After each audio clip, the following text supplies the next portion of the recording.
আসসালামু আলাইকুম। সবাই কেমন আছেন? আশা করি সবাই ভালো আছেন। আলহামদুলিল্লাহ আমিও ভালো আছি। কুমিল্লার এই ঘটনার পর থেকে আমরা আসলে নোয়াখালীবাসী খুবই লজ্জিত। কেন তারা আমাদের উপরে এই হামলা চালালো?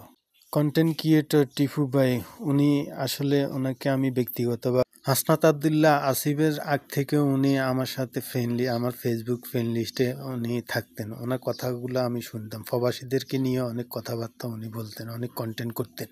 ওনার মতো ব্যক্তি এই ধরনের কথা ওনার কাছ থেকে আমরা আসলে আশা করি নাই। হাসনাত আবদুল্লাহ এত সহজে ভুলে গেলে, যখন তুমি হাজার পোলাফাইনের বিড়ে হাঁটতে পারতেছ না, তখন কিন্তু নোয়াখালীর পোলাফাইনের কাঁধে ভর দিয়ে তুমি হাত জাগাই সাথে ছিল।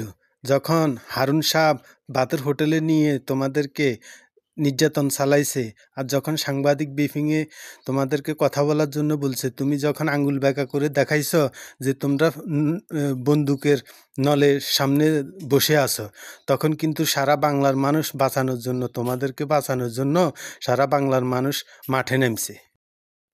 বিভাগ হিসাবে তুমি ঘোষণা দিয়ে দিলে সেটা বিভাগ হয়ে যাবে। আমরা নোয়াখালী ভদ্রভাবে চাই, ভদ্রভাবে তোমরা দিয়ে দিবা। আমরা নোয়াখালী বিভাগ চাই, কাউকে আমরা ব্যক্তিগতভাবে আঘাত করতে চাই না। আমার কথার কারণে কেউ যদি কষ্ট পায় তাহলে ক্ষমা দৃষ্টিতে দেখবেন, তবে অন্যায় করছে বিদায় কথাগুলা বলার কারণ।